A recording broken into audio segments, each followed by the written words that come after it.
$175 में इंटरनेट पर कुछ लोग ऐसी छोटी शीशियां खरीद रहे हैं जिनमें बिना स्वाद और बिना गंध वाला तरल भरा होता है। इन केमिकल्स को चाय या किसी पेय में मिलाकर वे अपनी पत्नियों को बेहोश कर देते हैं, फिर उसी हालत में उनका यौन शोषण करते हैं और उसे क्रिप्टो करेंसी के जरिए लाइव स्ट्रीम करके बेचते हैं। motherless.com जैसी वेबसाइट्स पर लाखों लोग उमड़ते हैं, जहां 20,000 से ज्यादा वीडियो स्लीप कंटेंट के नाम से मौजूद हैं। इन वीडियो में साफ दिखाया जाता है कि औरतों को गहरी बेहोशी की हालत में लाया गया है और फिर उनके साथ जबरदस्ती की जा रही है। दुनिया को इस अंधेरे नेटवर्क की झलक तब मिली जब फ्रांस में डोमिनिक पेलिको का मुकदमा सामने आया। ऑनलाइन चैट रूम्स के जरिए पेलिको ने दर्जनों मर्दों से संपर्क किया। उसने उन्हें बुलाया कि वे उसकी नशीली दवाओं से बेहोश पत्नी के साथ जबरदस्ती करें, और ये सिलसिला 10 साल तक चलता रहा। इस घटना ने पूरे समाज में गुस्से की लहर पैदा कर दी। जांच और आंकड़े बताते हैं कि ये समस्या सिर्फ फ्रांस तक सीमित नहीं है। यूरोप के शांत इलाकों से लेकर भारत के शहरों तक एक वैश्विक नेटवर्क फैला हुआ है, जहां मर्द इस तरह की हिंसा में सक्रिय रूप से शामिल हैं।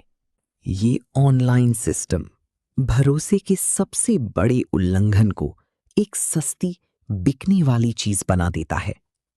जब अपराधी वही हो जिसके साथ आप हर रात सोते हैं, तो ये हिंसा एक अलग ही मानसिक डर पैदा करती है। ये मर्द घर की सामान्य रूटीन को ही हथियार बना देते हैं। वे नींद की दवाइयों को पीसकर अपनी पत्नी के शाम के पेय में मिला देते हैं। अक्सर ये दवाइयां उनके बच्चों की होती हैं। पीड़ित महिलाएं घंटों बाद जागती हैं, उन्हें कुछ भी याद नहीं होता। शरीर पर अजीब निशान होते हैं या कपड़ों में बदलाव दिखता है।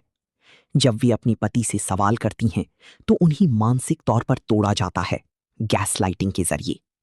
याददाश्त जाने का दोष दवाइयों पर डाल दिया जाता है और उन्हें यकीन दिलाया जाता है कि वो भ्रम में हैं या उनका दिमाग खराब हो रहा है।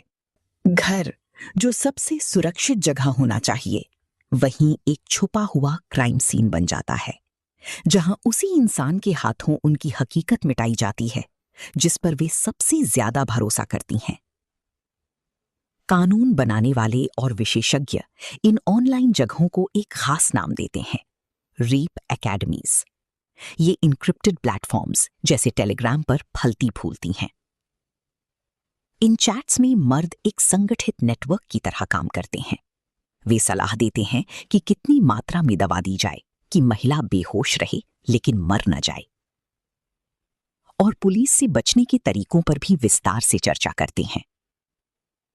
ये लोग एक अजीब भाईचारा बना लेते हैं, एक दूसरे को उकसाती हैं, तारीफ करते हैं और हिंसा को एक खेल में बदल देते हैं। ये सब मुख्य धारा के इंटरनेट कल्चर से भी जुड़ा हुआ है। बड़ी पॉर्न वेबसाइट्स के एल्गोरिदम ऐसे चरम, गैर सहमति वाले कंटेंट को आगे बढ़ाते हैं और इन्हें लाखों लोगों तक पहुंचाते हैं। इस पूरे सिस्टम की जड़ में एक सामाजिक सोच है जो महिलाओं के खिलाफ हिंसा को हल्के में लेती है और अक्सर दोष भी उन्हीं पर डाल देती है।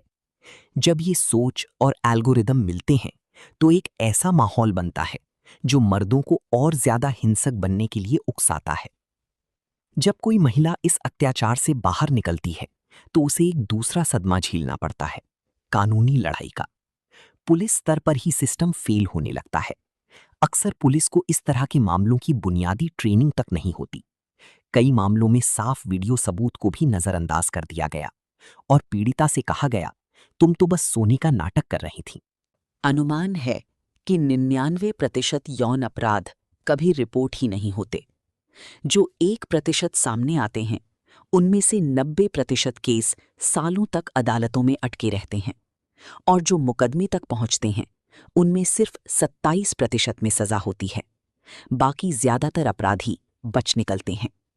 न्याय व्यवस्था पीड़ितों की रक्षा करने में नाकाम साबित होती है और उसकी खामियां ही महिलाओं को आगे आने से रोक देती हैं।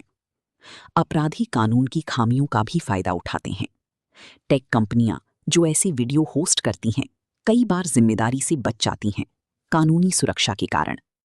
भारत जैसे देशों में वैवाहिक बलात्कार अब भी कानूनी रूप से अपराध नहीं माना जाता, जिससे लाखों महिलाओं के पास कोई कानूनी सहारा नहीं बचता। इन संस्थाओं में महिलाओं की भागीदारी भी बहुत कम है, जिससे इन मामलों की समझ और संवेदनशीलता और घट जाती है। अपने पति के मुकदमे के दौरान गिसेल पेलिको ने दुनिया से कहा, शर्म का बोझ बदलना होगा। गुनाह का बोझ उन मर्दों पर होना चाहिए जो ये अपराध करते हैं और उन संस्थाओं पर जो उन्हें बचाती हैं। सिर्फ कुछ सर्वर बंद कर देने से ये नेटवर्क खत्म नहीं होगा। हमें अपने कानून और समाज दोनों को बदलना होगा, ताकि किसी महिला का घर उसकी सबसे खतरनाक जगह कभी ना बने।